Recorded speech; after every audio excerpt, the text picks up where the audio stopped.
Good morning. 5-minute news, international news, on World Chagas Disease Day. WHO calls for equitable access to healthcare and services for everyone affected by the disease. Chagas disease is prevalent among poor populations of continental Latin America, but is increasingly being detected in other countries and continents. It is often termed as a silent and silence disease as the infected majority have no symptoms or extremely mild ones.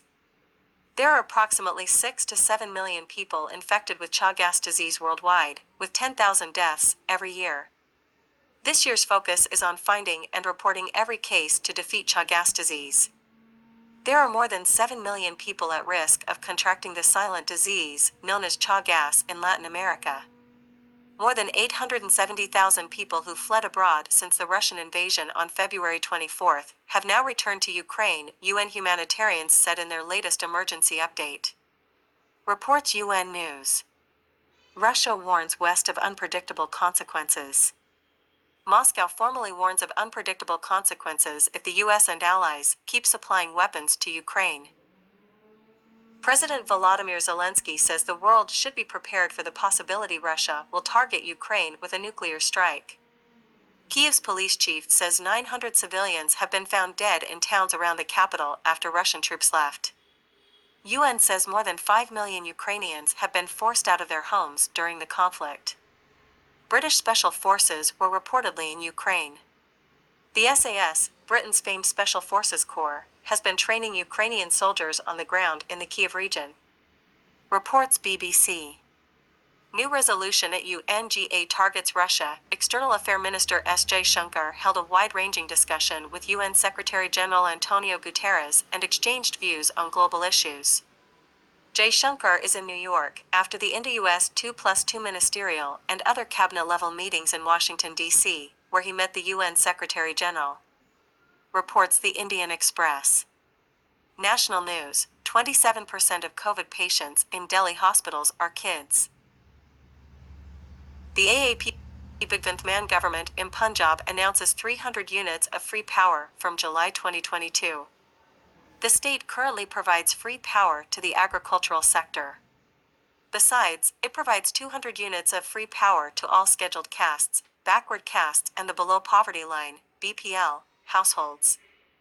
Reports Times of India. Despite U.S. pressure, Russia begins delivery of 2nd Regiment of S-400 missile system to India. The 1st Regiment was raised in December last year and is stationed at an Indian Air Force base in Punjab. Reports the Tribune. In a strong message to China, Defense Minister Rajnath Singh has said that if harmed, India will not spare anyone, as he asserted that India under Prime Minister Narendra Modi has emerged as a powerful country and is headed to be among the top 3 economies of the world.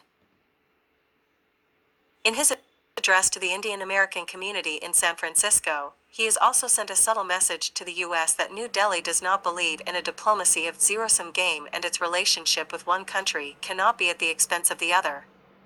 By-poll results in 4 states today, eyes on Bengal.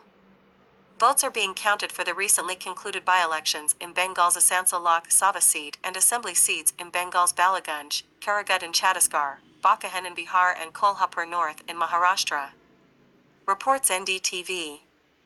A 59-year-old lady superintendent of police, SP, was found dead under mysterious circumstances at her house in Patanahalli police limits, in Bengaluru, on Friday night.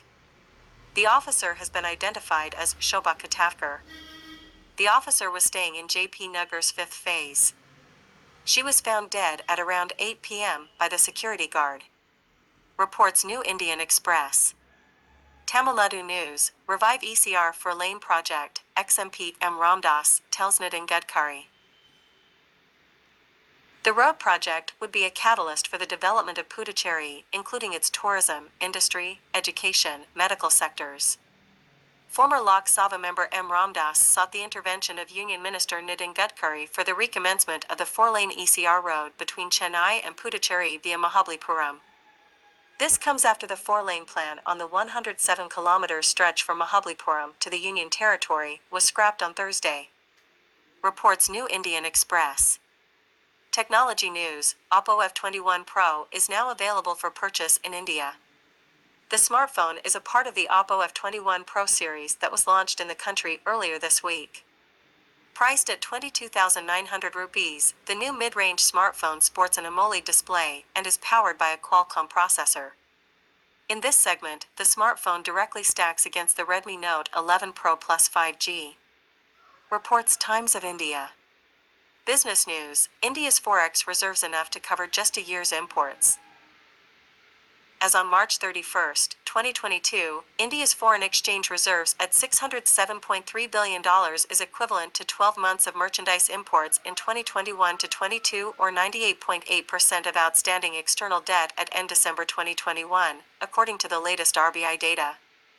Exactly a year ago, in March 2021, reserves were adequate to fund 17.4 months imports.